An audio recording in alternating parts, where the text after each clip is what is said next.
আসসালামু আলাইকুম। আজকে অত্যন্ত গুরুত্বপূর্ণ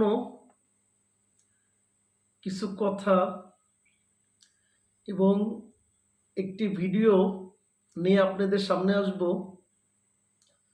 আমার অনেক দিনের পরিকল্পনা এবং অনেক দিনের লক্ষ্য, যে আমার অত্যন্ত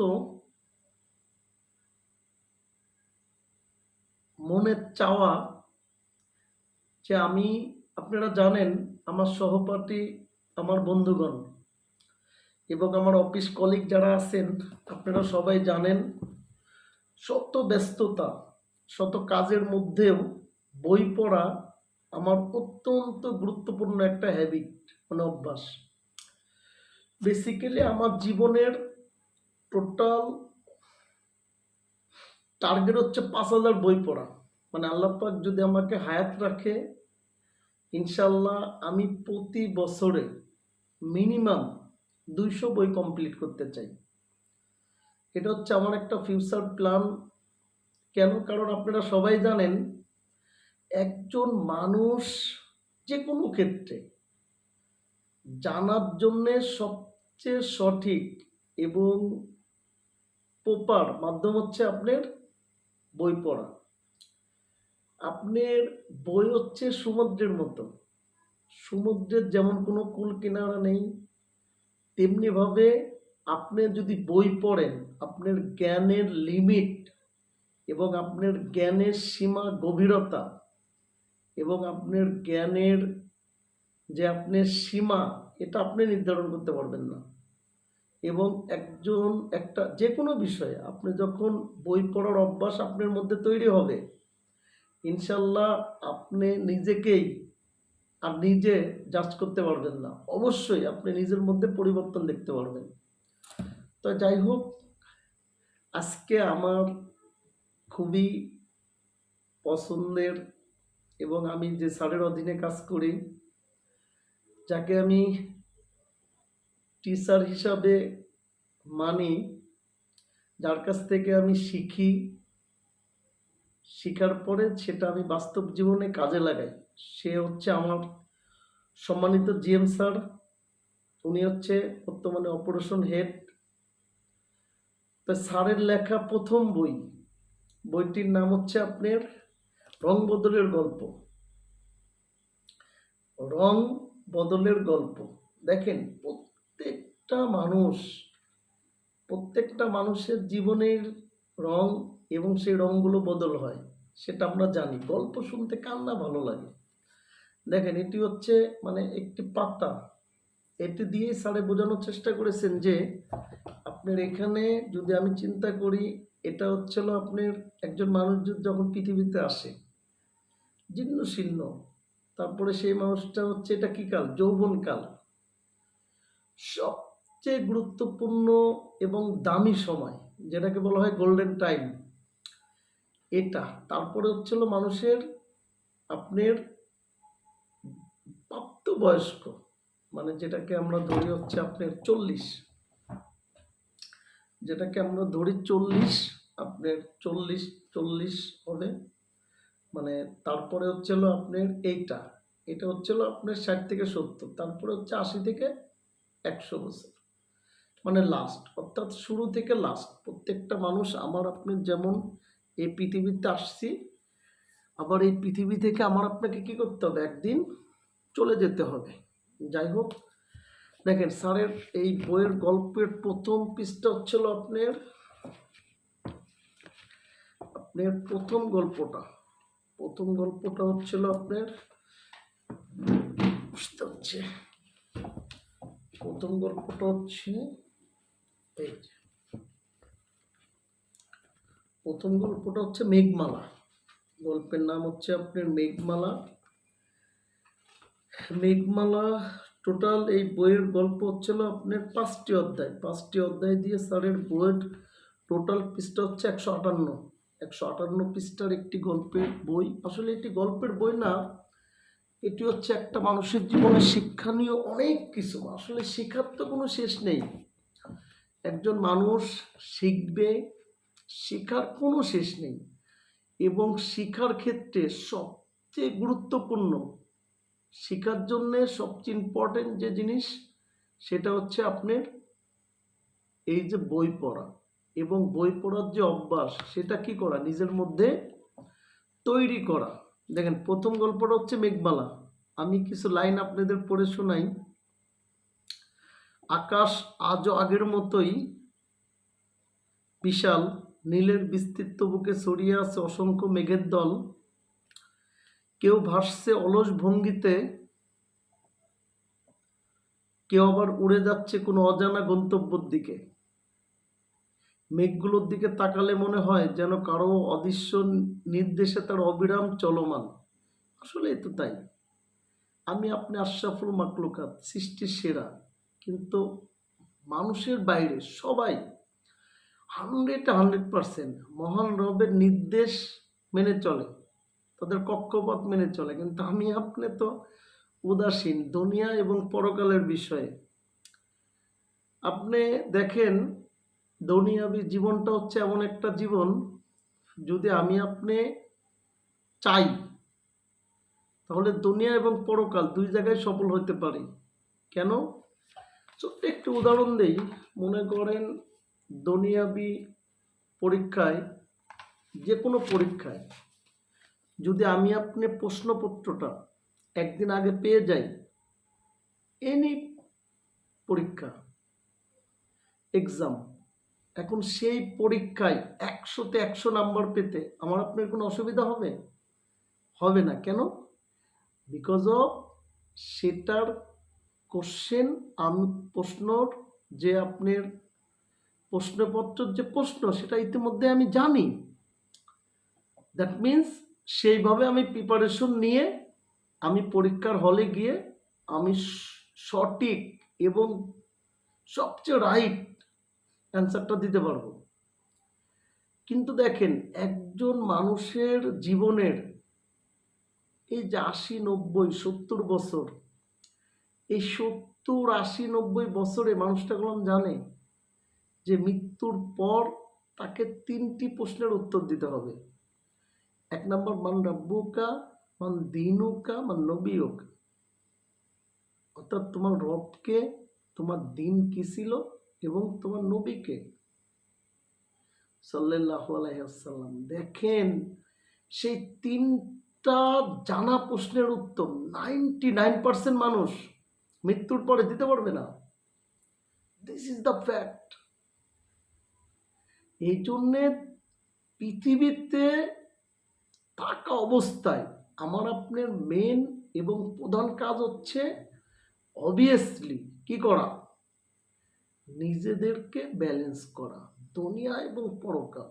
দুনিয়াতেও সাকসেস এবং মৃত্যুর পরেও পরকালেও যেন কোনোভাবেই আমি অসফল না হই, এই দুইটাতে ক্লোজলি মনিটরিং সিস্টেম চালু করা, যেটাকে বলা হয় আপনার SIP, সেলফ ইমপ্রুভমেন্ট প্রসেস। অর্থাৎ আদার্স না, মানে নিজের, মানে আপনি নিজেকে কিভাবে উন্নতি করবেন, এটা যে কোনো একটা প্রসেসের মধ্যে দিয়ে যাইতে হবে। যদি আপনি যান তাহলে অবভিয়াসলি আপনার লাইফে যা চান দুনিয়া এবং পরকালে আপনি পাবেন। এটার জন্য আপনাকে ক্ষুধার্ত থাকতে হবে, প্রচণ্ড ক্ষুধার্ত। যাই হোক, এটা হচ্ছে প্রথম গল্প। প্রথম গল্পটা হচ্ছে আপনার মেঘমালা। এই মেঘমালা গল্পটা আসছে আমাদের জিএম স্যারের গ্রামের নাম হচ্ছে দুবলাচারি। এই বইটা আমি অলরেডি 3বার ইনশাল্লাহ কমপ্লিট করেছি।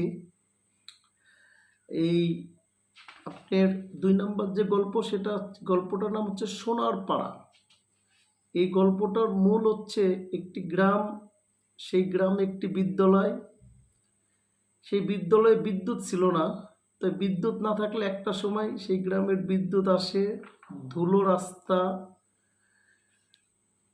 সব কিছুই আপনার ধুলো রাস্তাকে পাকা হয়, তারপরে টিনের স্কুলটা বিল্ডিং হয়, বিল্ডিংয়ে বিদ্যুৎ আসে। লাস্ট এবং সবচেয়ে ইম্পর্টেন্ট যে মেসেজ এই গল্পের মাধ্যমে আমাদের স্যারে দেওয়ার চেষ্টা করেছে, সেটা হচ্ছে একটা জায়গায় যতই উন্নত হোক, সবচেয়ে ইম্পর্টেন্ট এবং গুরুত্বপূর্ণ অ্যাসেট এবং সবচেয়ে মূল্যবান যে সম্পদ সেটি হচ্ছে মানুষ। সব কিছু উন্নতির পাশাপাশি মানুষেরও উন্নতি হইতে হবে। তার নৈতিকতা, তার নীতি, তার আদর্শ, প্রত্যেকটা জায়গায় একটা মানুষের কি হইতে হবে, উন্নতি হইতে হবে, উন্নতির ছোঁয়া থাকতে হবে। তাহলেই কি দেখা যাচ্ছে যে আপনার অবভিয়াসলি তাহলে সেই উন্নতির যে সফলতা, সেই উন্নতি হবার পরে ওইটার যে আপনার এই উপকারিতা, সেটা রাষ্ট্র, সমাজ এবং সবাই পাবে। এই জন্যে অবশ্যই আমাদের নৈতিকতা এবং আমাদের মূল্যবোধ আমরা অনেক উন্নত করার চেষ্টা করবো ইনশাল্লাহ। 3 নাম্বার যে গল্পটা আসছে, গল্পটার নাম হচ্ছে টি ব্রেক। অর্থাৎ আমাদের এটা স্যারের জীবনের একটা গল্প আর কি। মানে আমরা যারা চাকরি করি, অফিসে তো মাঝে মাঝে প্রচণ্ড কাজের চাপ থাকে, এত পরিমাণে চাপ যে ব্রেন নিতে পারতেছে না। আসলে চাকরির জীবনটা হচ্ছে এমন, সবসময় অদৃশ্য সমস্যা মোকাবেলা করে টিকে থাকতে হয়, পারফরমেন্স করতে হয়। অদৃশ্য সমস্যাকে মানে আগামী 5 মিনিট পরে আপনার সামনে কি সমস্যা আসবে, আপনি কোন সমস্যার সম্মুখীন হবেন সেটা আপনি বলতে পারবেন না। তো এটা হচ্ছে একটা মানুষের জন্য সবচেয়ে চ্যালেঞ্জ, সবচেয়ে। কারণ সমস্যা আসবে, সেটা সমাধান করে আপনাকে কি করতে হবে, end of the hour, end of the day, আপনার যে ডে পারফরমেন্স সেটা ঠিক রাখতে হবে। কিসের মাধ্যমে? আপনার কাজের মাধ্যমে। It's a most important. যাই হোক, তো এখানে স্যারে বোঝানোর চেষ্টা করছে যে কাজের ফাঁকে যদি আপনি একটা টি ব্রেক দিতে পারেন, তাহলে এটা আপনার মন, আপনার ব্রেন সব কিছুকে কী করে, অবভিয়াসলি রিফ্রেশমেন্ট করে। এবং আপনি যখন টি ব্রেক দিবেন, অবশ্যই এখানে আপনার সহপাঠীদেরকে রাখবেন আপনি সেম পজিশনের, এবং এই টি ব্রেকের ক্ষেত্রে আপনি ব্রেন স্টর্মিং করবেন। ব্রেন স্টর্মিং মানে আলোচনা। যে কোনো সমস্যা নিয়ে যদি আপনি টি ব্রেকের সময় আলোচনা করেন, সেই টাইমে সবচেয়ে বেস্ট, সবচেয়ে পারফেক্ট এবং সবচেয়ে গুরুত্বপূর্ণ কিছু পয়েন্ট বেরোয় আসে। এটা আমি বিলিভ করি। 3 নম্বর গল্পের মূল মেসেজ হচ্ছে ওইটাই। 4 নম্বর গল্পে যেটা আসছে সেটা হচ্ছে জাহিদের প্রকৃতি প্রেম। আপনার এখানে আমাদের অফিসের একজন জাহিদ, ওনার নাম, ওনার বাস্তব জীবনের পুরা ঘটনাটা এখানে জেমস স্যার তুলে ধরছে। আসলে গল্প থেকে শেখা যায় যে মানুষ কতটা স্ট্রাগল করে সফল হয়। ও যে আপনার কি বলে, এই আপনার বিল গেটস একটা কথা বলছিলেন না, if you born by poor family it's not your mistake, but if you die by poor it's your mistake. যদি আপনি গরিব ফ্যামিলিতে জন্মগ্রহণ করেন, এটা আপনার মিস্টেক, ভুল না। বাট আপনি যদি গরিব হয়ে মারা যান, it's your mistake. That means আমি আপনি যেখানে জন্মগ্রহণ করি, যে ফ্যামিলিতে, এখানে আমার আপনার কোনো হাত নাই। কিন্তু আমি আপনি যদি গরিব হয়ে মারা যায়, অবশ্যই এখানে আমার আপনার হাত আছে। কেন? কারণ আমার আপনার ব্রেন ইটস আ সুপার কম্পিউটারের থেকে আপডেট। আপনার ব্রেনকে যদি আপনি প্রপার ওয়েতে কাজে লাগাইতে পারেন, আপনি যদি স্পেসিফিক লাইফে একটা গোল সেট করার পর সেই গোলটা অ্যাচিভ করার জন্যে সবচেয়ে ইম্পর্টেন্ট এবং গুরুত্বপূর্ণ স্কিল আপনি নিজের মধ্যে ডেভেলপমেন্ট করতে পারেন, আপনি সাকসেস কেউ ঠেকাইতে পারবে না। এটার জন্যে শুধু আপনার 2টা জিনিস লাগবে। 1 নম্বর হচ্ছে ডিসিপ্লিন এবং 2 নম্বর হচ্ছে কনসিস্টেন্সি। অর্থাৎ যে কোনো কাজ ঠান্ডা মস্তিষ্কে ধারাবাহিকভাবে করার এবিলিটি আপনার মধ্যে তৈরি করতে হবে। তাহলে ইনশাল্লাহ দেখবেন আপনি আপনার স্বপ্ন বাস্তবায়ন করতে পারবেন, আশা করা যায়। তো যাই হোক, এখানে আপনার মেন যে লাস্ট পয়েন্ট স্যারে বোঝানোর চেষ্টা করা হয়েছে, সেটা হচ্ছে আপনার প্রকৃতির কাছে গিয়ে তার মনে হয় পৃথিবীর রূপ সব আলো যেন এসে মিলে গেছে। আসলে প্রকৃতি হচ্ছে রিফ্রেশমেন্টের সবচেয়ে গুরুত্বপূর্ণ একটা জায়গা। প্রকৃতিকে যে ভালোবাসবে সে নিজেকে খুঁজে পাবে। এই জন্যে আমি মাঝে মাঝেই ফ্রাইডেতে নির্জন গ্রাম এলাকা প্লাস নদীর পাড় এই জায়গাগুলোতে ঘুরতে যাই, কবরস্থানে যাই। কত ধনী, আমার চেয়ে কত বয়স কম, সেম বয়সী কত মানুষ কবরে শুয়ে আছে, বাট আমাকেও একদিন যাইতে হবে। যা চিন্তা করি মাঝে মাঝে, এই যে দুনিয়া মুসাফির খানা, আসছি একা, একদিন আবার চলে যেতে হবে। উফ, জীবন। তারপরের যে গল্পটা আসছে, গল্পটা হচ্ছে রেন্টি। আপনারা জানেন রেন্টি মানে হচ্ছিল আপনার, রেন্টির গল্পটা একটু এই দুটি লাইন আপনাদের শোনাই। বেডরুমের দরজাটা খুললেই রেন্টি গাছটা যেন সাখাওয়াত সাহেবের চোখের সামনে এসে দাঁড়ায়। প্রতিদিন সকালে চোখ খুলে প্রথম যেটা দেখে সেটা এই বিশাল রেন্টি, যেন পুরো পৃথিবীর সবুজটা এক জায়গায় এসে জমেছে তার পত্র পল্লবে। এই যে সাখাওয়াত স্যার, উনি হচ্ছে আমাদের আর একটা ইউনিটের জিএম স্যার। এই যে রেন্টি, এটা এই গাছটি হয়তো আমাদের স্যারের জানালার পাশে, মানে দেখেন জানালার ফাঁক গলে ভিতরে ঢোকে রোদের ছায়া, বাতাসের মৃদু দোল আর পাখিদের কলকাকলি। দিনের বেলায় গাছটা যেন জীবন্ত এক আশ্রয়স্থল। কেউ ডালপালায় দোল খায়, কেউ আবার পাতায় ফাঁকে ফিসফিস করে কিছু বলে যায়। সকালবেলা স্কুলের পথে যাওয়ার বাচ্চারা এ ছায়ার একটু দাঁড়ায়। রিক্সাওয়ালা কাকুরা তপ্ত দুপুরে এখানে বিশ্রাম নেয়। রেন্টির নিচে এক পথভ্রান্ত বৃদ্ধা প্রতি রাতে শুয়ে থাকে। কেউ কেউ বলে গাছটার নিচে তিনি তার অতীত স্মৃতি আস্তে বেড়ান। দেখেন একটা গাছ কতগুলো স্মৃতি, কত জীবন্ত কাহিনী বহন করে। আসলে মানুষের জীবনটাও তো একটা গাছের মতোই না।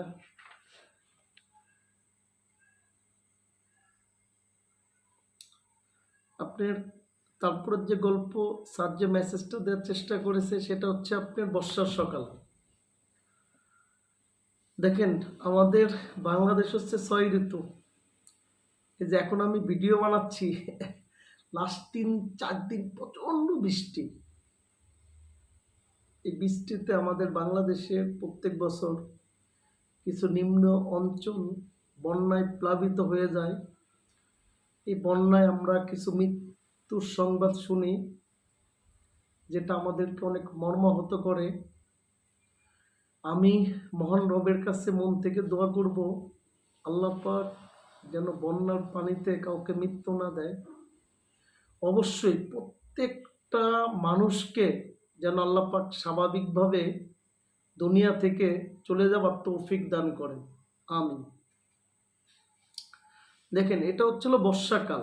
বর্ষাকাল হচ্ছিল আপনার এই আষাঢ় মাস। এটা আষাঢ় মাস চলে, আমরা জানি আমাদের বাংলাদেশ 6 ঋতুর দেশ। 6 ঋতুর হচ্ছে আপনার এই বর্ষাকাল হচ্ছে একটি ঋতু। এই বর্ষাকালে আমাদের বাংলাদেশে প্রচণ্ড বৃষ্টি হয়। আপনার একটু পড়ে শোনাই। এবছর বর্ষাটা যেন একেবারে জেঁকে বসেছে। মাইনুলের সকালবেলা ঘুম ভাঙতেই জানালার ওপাশে ধূসর আকাশ আর নরম শব্দের টুপটাপ বৃষ্টির টান যেন মনটাকে ধরে রাখে বিছানায়। মনে হয় ভেজা আলোয় পৃথিবীটা একটু ধীরে হয়ে এসেছে। আকাশ যেন গভীর মনোযোগে বৃষ্টি ছড়াচ্ছে। তবুও বাস্তব জীবনের টানেই অফিসের জন্য তাকে তৈরি হতে হয়। আর এই প্রস্তুতির ভিতরেই শুরু হয় এক অন্যরকম অনুভূতি। অফিসে যাওয়ার পথে গাড়িতে বসে জানালার কাছে চোখ পড়তেই দেখা যায় বিন্দু বিন্দু পানির ফোঁটা গড়িয়ে পড়ছে ধীর গতিতে। বিলিভ মি, বইটার প্রত্যেকটা পৃষ্ঠা এক একটা স্মৃতি বহন করে। আমি যখন এই বইটা পড়া শুরু করি, প্রত্যেকটা পৃষ্ঠা এবং প্রত্যেকটা গল্প পড়ার পরে আমার মনে হয় যেটা মনে হয় আমার জীবনী থেকেই লেখা। এই বইটা যারাই সংগ্রহ করেছে, যদি মন থেকে বই পড়ার অভ্যাস থাকে এবং তারা যদি বইটা শেষ করতে পারে, আমি আশা করব অবশ্যই বই পড়ার যে একটা তৃপ্তি, এবং বই পড়ার যে একটা আনন্দ, সেই আনন্দ, তৃপ্তি এবং বই পড়ার প্রধান এবং মেন লক্ষ্য হচ্ছে জ্ঞান অর্জন করা। অবশ্যই পাঠকরা এখান থেকে পর্যাপ্ত পরিমাণ জ্ঞান অর্জন করতে পারবে, এটা আমি বিলিভ করি। স্যারের লাস্টের যে গল্পটা, সেই গল্পটা হচ্ছে বন্ধুত্ব। পরের যে গল্পটা দিছে সেই গল্পটা হচ্ছে আপনার বন্ধুত্ব। দেখেন, বন্ধুত্ব এটা হচ্ছে অত্যন্ত ভ্যালিড একটা শব্দ প্রত্যেকটা মানুষের লাইফে। বন্ধুবিহীন, বন্ধু মহল ছাড়া একজন মানুষের বেড়ে ওঠা অসম্ভব। প্রত্যেকটা মানুষের জীবনের বন্ধু থাকবেই, কারো বেস্ট ফ্রেন্ড, কারো অনেকগুলো বেস্ট ফ্রেন্ড থাকে প্রত্যেকটা মানুষের। আমারও বেস্ট ফ্রেন্ড আছে, বন্ধু আছে, যাদের সাথে সময় কাটাই, সুখ দুঃখের কথা শেয়ার করি। বন্ধু হচ্ছে রক্তের বাইরের সবচেয়ে কাছের এবং আপন। অনেক ক্ষেত্রে আপনের চেয়েও বন্ধু সবচেয়ে কাছের হয়। কেন? দেখবেন একটা মানুষ যখন বিপদে পড়ে সবার আগে তার বন্ধুরাই কি আসে, তার কাছে ছুটে আসে। তো যাই হোক, এটা হচ্ছে আপনার আমাদের এই রাশেদ স্যারের একটা বন্ধুকে নিয়ে লেখা। রাশেদ রাস্তা দিয়ে হাঁটছিল বিকেলের নরম রোদে, গায়ে মেঘে একলা, নিজের চিন্তা ডুবেছিল সে। হঠাৎ তার কানে ভেসে এলো পরিচিত শব্দ, এই বন্ধু। রাশেদ ফিরে তাকালো। রাস্তার ওপারে দাঁড়িয়ে আছে তিনজন তরুণী। একজন আরেকজনকে ঠিক এভাবেই বন্ধু বলে রাখছে। তাদের চোখে মুখে হাসি, কথায় যেন এক অবাধ্য মায়া। রাশেদ কিছুক্ষণ দাঁড়িয়ে থেকে অনুভব করলো সেই বন্ধুত্বের বাঁধন যা রক্তের সম্পর্কের থেকেও গভীর হতে পারে। অত্যন্ত ইম্পর্টেন্ট যে আপনার বন্ধুত্ব হচ্ছে রক্তের সম্পর্কের থেকেও কি হইতে পারে, গভীর হইতে পারে। এটা হচ্ছে বন্ধুত্বের মহত্ব। তো যাই হোক, এই গল্পটার মাধ্যমে বন্ধুত্ব যে মানুষের লাইফের অবিচ্ছেদ্য একটি অংশ। আপনার জন্মের সূত্রে যেমন পরিবার পাওয়া যায়, জন্মের সূত্রে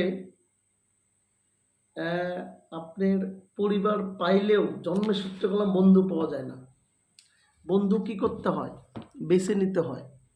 দেখবেন আপনার স্কুল লাইফের ফ্রেন্ড থাকে, আপনার প্রাইমারি স্টেজের ফ্রেন্ড থাকে, আবার আপনার কলেজ লাইফের বন্ধু থাকে, আবার আপনার এলাকায় শৈশবে আপনি যাদের সাথে বেড়ে উঠেছেন সেই সকল বন্ধু থাকে, এবং কি আপনার অফিস কলিগ, আপনি যাদের সাথে চাকরি করেন সেই সকল বন্ধু থাকে। আপনার লাইফে যদি আপনি হিসাব করেন বন্ধুর লিস্টটা হবে অনেক, কিন্তু সবচেয়ে আপন, বেস্ট এবং কাছের বন্ধু কয়জন থাকে? যাদের কাছে আপনি আপনার জীবনের সবচেয়ে কষ্ট, সবচেয়ে গোপনীয় এবং সুখ দুঃখের আলাপ আলোচনা আপনি নির্দ্বিধায় করতে পারেন। এরকম বন্ধু বেছে নিতে হয়, এটা হচ্ছে সবচেয়ে ইম্পর্টেন্ট। এই গল্পের মাধ্যমে স্যারে যে মেসেজটা দেওয়ার চেষ্টা করছে, অবশ্যই বন্ধুর ক্ষেত্রে আপনাকে কি করতে হবে? বন্ধু চয়েস করতে হবে, বন্ধু বেছে নিতে হবে। বন্ধু বেছে নিলেই সেই বন্ধুটাই আপনার জীবনকে কি করবে? অর্থবহ করবে। তারপরে স্যারের যে গল্পটা, সেই গল্পটা হচ্ছে জিলাপির প্যাঁচ। দেখেন, জিলাপির প্যাঁচ, জিলাপি আমাদের বাংলাদেশের ঐতিহ্য একটা খাবার। আপনার আমরা অনেক সময় বলি, "এই, তোর পেটে তো জিলাপির প্যাঁচ।" মানে অনেক সময় আছে না যে আমাদের পরিচিত বন্ধু বান্ধব হোক, আত্মীয় স্বজন হোক, আমাদের পাড়া প্রতিবেশী হোক, মানে কিছু মানুষ থাকে মানে সোজা বলতে পারে না, মানে একটা কথা মানে সোজা বলা যায় কিন্তু সে এমন ভাবে পেঁচায় গোছায় বলবে, মানে আনবিলিভেবল। আবার ছোট্ট একটা বিষয়, ছোট্ট একটা ইস্যু যেটা পজিটিভলি 1 মিনিটে সমাধান করে দেওয়া যায়, সেই জিনিসটারে সে নেগেটিভলি এমনভাবে পেঁচাবে, পেঁচাইতে পেঁচাইতে সে ছোট্ট জিনিসটাকে একসময় বিগ এবং বড় একটা ইস্যুতে সে পরিণত করবে। এই ধরনের বন্ধু বান্ধব কি আমাদের এই যে জিলাপির প্যাঁচ, মানে জিলাপির প্যাঁচ দিয়ে আসলে এটাই বোঝানো হয়েছে। তো যাই হোক, জিলাপির প্যাচ গল্পটা অনেক সুন্দর। এই আপনার এটা পুরোটা পড়ার সময় নেই, তো লাস্টে স্যারে যেটা বোঝাইছে সেটা হচ্ছে আপনার, বিশেষ করে এটা হচ্ছে একটা রমজান নিয়ে লেখা। আপনারা জানেন রমজান মাসে বিশেষ করে প্রচুর পরিমাণে জিলাপি বিক্রি হয়, প্রচুর পরিমাণে জিলাপি বিক্রি হয়। এই জিলাপিগুলো অবশ্যই আমাদের প্রিয় একটা খাদ্য, এবং এই জিলাপি সবাই খাইতে চায় এবং যারা পায় তারা খায়। এখানে বোঝানো হয়েছে যারা পায় জিলাপি তাদের খাওয়া উচিত, কারণ জিলাপি হচ্ছে আমাদের একটা ঐতিহ্যবাহী খাবার, ঠিক আছে। এই গল্পটার নাম হচ্ছে আপনার হেমন্তের ছোঁয়া। গল্পটা আমি একটু পড়ি। গল্পটা হচ্ছে 38 নম্বর পৃষ্ঠায় আসছে। গ্রামের নাম লতিফপুর, একেবারে নিরিবিলি ছোট্ট এক গ্রাম, যেখানে প্রকৃতির আর মানুষের সম্পর্ক নিবিড়। এক হেমন্তকাল চলছে, সোনালি রোদে ভরপুর দিন, আর সন্ধ্যাগুলো যেন রূপকথার মতো অপরূপ। ক্ষেত থেকে সদ্য কাটা ধানের গন্ধ বাতাসে ভেসে আসে, মনে হয় যেন সারা গ্রামটাকে সেই গন্ধে মেখে দিয়েছে প্রকৃতি। ময়না আর তার ছোট ভাই রিগান সকাল থেকে দৌড়ঝাঁপ করছে, ধান মাড়াই চলছে, আর তারা গরুর গাড়িতে চড়ে খেলায় মেতে আছে। মাড়াই কাজের ফাঁকে ফাঁকে বড়রাও হাসি তামাশায় মেতে ওঠেন।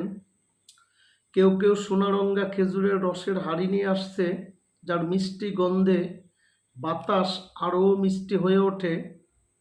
গ্রামের কিশোর যুবকেরা মাঠের ধারে আড্ডা জমিয়েছে, কেউ লাঠি খেলা শিখছে, কেউ বা পুকুরে মাছ ধরতে ব্যস্ত।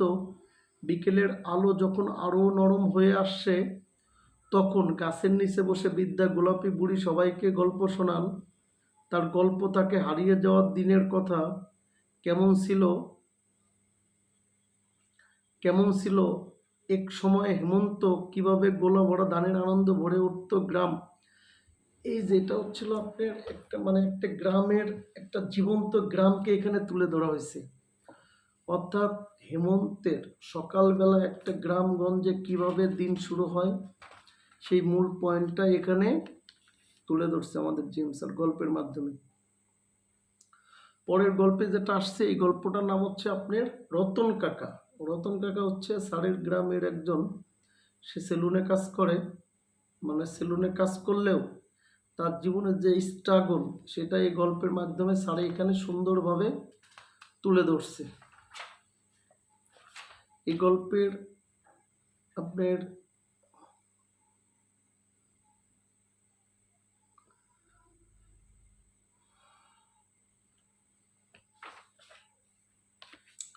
পরে গল্পটা আসছে হচ্ছে ফুটবলার। আজ থেকে 2.5 যুগ আগে নুননবী ছিল একজন চৌকস ফুটবল, মানে ফুটবলার। এই যে এখন যে বিশ্বকাপ ফুটবল চলছে, দেখেন আমরা প্রত্যেকটা মানুষই কী করি, ফুটবল খেলাকে প্রচণ্ড পছন্দ করি, তাই না। ফুটবল হচ্ছে মানুষের জনপ্রিয় একটা খেলা। আমরা যারা পুরুষ মানুষ আছি, আমাদের জীবনে যাদের জন্ম আমাদের 90-এর আগে, তারা অবশ্যই অনেক ফুটবল প্রেমী ছিল এবং ফুটবলকে তারা ভালোবাসে, এটা আমি বিশ্বাস করি। তারপরে যে গল্পটা আসছে সেটা হচ্ছে আপনার এই উই পোকাদের বসন্ত সন্ধ্যা। এখানে রাতুল নামে একটি লোক, তার জীবনী তুলে ধরা হয়েছে সে আসলে আপনার এই উই পোকার মাধ্যমে। তারপরে লাস্টে যে এই তারপরে যে গল্পটা হচ্ছে কুকার গল্প। এক সেকেন্ড, জাস্ট 1 সেকেন্ড।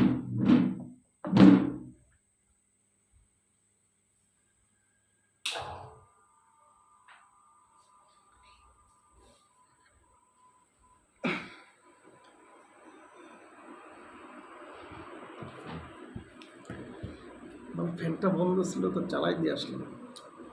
যাই হোক, আপনার তারপরের গল্পটা হচ্ছিল আপনার এখানে মেন গল্পটা হচ্ছে এই 1 নম্বর পর্ব শেষ। তারপর হচ্ছে আপনার 2 নম্বর পর্ব। 2 নম্বর পর্বে আমি সবসময় মানে এই পাশে আসলে মিনিমাম 1 ঘন্টা স্টাডি করবো ইনশাল্লাহ। আমার প্রতিদিনের একটা হ্যাবিট, অভ্যাস। তো আপনার 2 নাম্বার হচ্ছে আপনার পোড়ারুটির গল্প, মানে 2 নাম্বার যে অধ্যায়, সেখানে আপনার টোটাল গল্প আসছে হচ্ছে আপনার 1টা 2টা 3টা 4টা 5টা 6টা 7টা 8টা 9টা 10টা 11 12 13 14টা। এখানে 14টা গল্প আসছে। তার মধ্যে প্রথম গল্পটা হচ্ছে পোড়ারুটির গল্প প্রথম, দ্বিতীয় গল্পটা হচ্ছে আপনার শিক্ষিত বনাম অশিক্ষিত, তৃতীয় গল্পটা আসছে মনা কাকার গ্যারেজ, এবং 4 নাম্বার গল্পটা আসছে হচ্ছে আপনার রমা কাকা, 5 নাম্বার গল্পটা আসছে রক্ষী রফিক ও সোনাহাটের কান্না।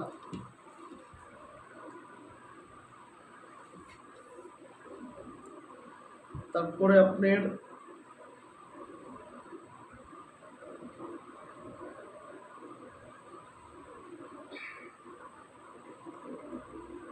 6 নাম্বার যেটা আসছে বাদুর জীবন, কাকাতোয়া, ওসমান গনি সাহেব ও একটি শীতের সকাল, মানুষ বেচা কিনা, ময়লার গন্ধ, চা বাগানের মালিক সেন্টমানি, ঘটক আবেদ আলী, ওয়াসিমের সংসার, একটি টিকটিকের ইতিকথা। দেখেন মারাত্মক। তারপরে আপনার পোড়ারুটির কথন, এটা কি অন্ত, অনেক আর লামিয়া, বিশ্ববিদ্যালয় পড়ুয়া 3 বন্ধু। মানে এই অধ্যায়টা হচ্ছে অত্যন্ত গুরুত্বপূর্ণ। ইনশাল্লাহ এই অধ্যায়টা আমি আরেকটা সেকেন্ড পার্ট ভিডিও করব, সেই ভিডিওতে আমি পুরোটা শেষ করার চেষ্টা করব। আজকে আসলে মানে এখন যে সময় আমার এখন, আর ইনশাল্লাহ 10 মিনিট পরে আমি বেডে যাব। তো যাই হোক, সবাই বই পড়ার চেষ্টা করবেন। ইনশাল্লাহ আল্লাহ পাক সবার জীবনকেই সুখী করুক এবং সবাইকে সুস্বাস্থ্য দান করুক। আসসালামু আলাইকুম। সবাই আমার জন্য দোয়া করুন।